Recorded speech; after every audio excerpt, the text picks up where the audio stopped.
de Côte d'Ivoire, le bulletin d'info, Sorosita. Bonjour à tous. Le ministre chargé de l'équipement et de l'entretien routier, Amédée Kouakou Kofi, a visité les travaux de réhabilitation de la grande route Bassam-Aboissau. Ce chantier s'inscrit dans le cadre du projet de facilitation du commerce et du transport sur le corridor Abidjan-Lagos. Le ministre Amédée Kouakou donne ses impressions.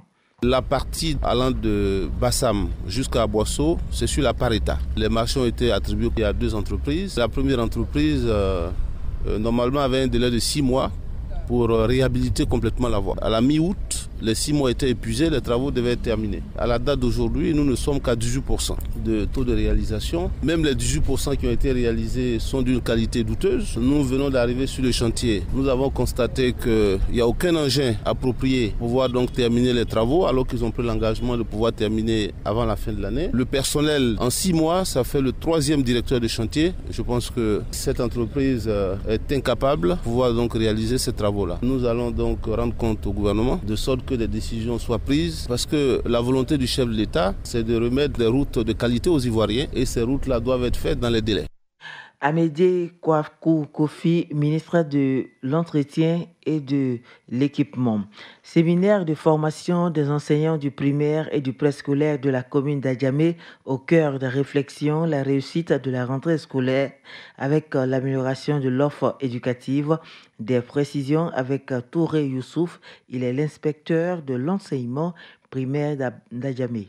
Ce séminaire a un objectif principal, c'est vraiment améliorer la qualité de l'offre éducative au niveau de la circonscription d'Adjamé, au niveau des écoles d'Adjamé. Comment faire pour améliorer l'éducation qu'on donne aux enfants ici à Adjamé? C'était vraiment ça, la qualité de l'éducation. Et à côté de ça, nous avons voulu quand même développer d'autres thèmes en rapport avec la mobilisation de la communauté autour des écoles, beaucoup de remue-ménage autour des COGES. Ensuite, le thème de l'année, civisme et engagement. On s'est dit clairement quelles sont les actions que nous allons identifier, qu'on va poser au quotidien pour traduire notre sens du civisme chaque jour. On veut sortir de la théorie, on veut définir des actions pratiques qu'on va mettre en œuvre. Les artistes ivoiriens veulent une meilleure gestion de leur maison commune, le Bureau ivoirien des droits d'auteur, le BURIDA.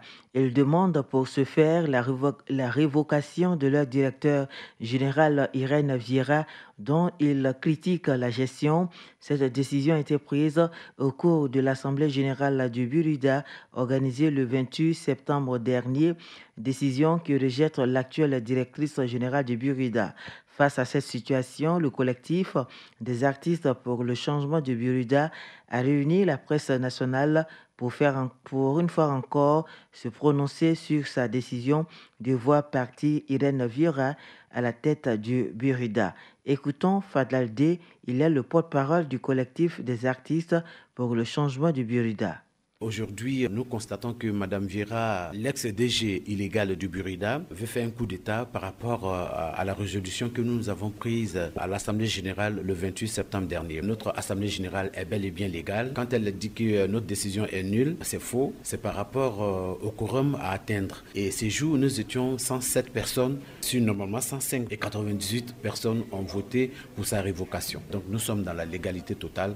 Mme Vieira, pour nous, n'est plus la DG du BURIDA. Non seulement elle n'a pas respecté nos textes, mais aussi elle a commis beaucoup de fautes lourdes de gestion, qu'elle ne soit plus DG. Nous avons donné 15 jours au conseil d'administration pour cela, parce que nous avons mandaté le conseil d'administration pour mettre en application cette résolution. C'est donc la fin de cette édition. C'était le bulletin d'info présenté par Sorosita.